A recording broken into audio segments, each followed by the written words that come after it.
আমাদের হানাফি মাযহাবের ভাইরা তারা মাযহাবের দোহাই দিয়ে শবে বরাতের মতো জঘন্য বেদাত তারা চালু করেছে সমাজের ভিতরে।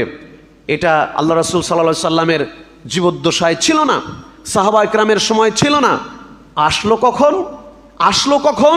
হানাফি মাযহাবেরই একজন বিদ্বান প্রখ্যাত আলেম ফকি মোল্লা আলী কারি হানাফি রহিমাহুল্লাহ, যার জন্ম 930 হিজরিতে, মৃত্যু 1016-তে, তিনি মেশকাতের সরা মেরকাতে তিনি উল্লেখ করেছেন যে এটা বাইতুল মুকাদ্দাস মসজিদে বসে কতিপয় পেট পূজারী আলেম, যুগে যুগে প্রত্যেক যুগেই পেট পূজারী আলেম ছিল, আছে, থাকবে, যারা সহি দ্বীন ধর্মের চেয়ে নিজের পেটের গুরুত্ব দিত বেশি।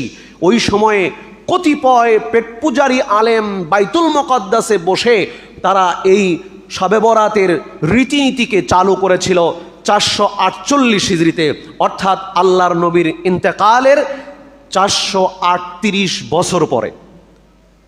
মানে যেটা সাহাবীদের যুগে ছিল না, তাবেঈনদের যুগে ছিল না, তাবে তাবেঈনদের যুগে ছিল না, এমন একটা বেদাত চালু করেছিল তারা।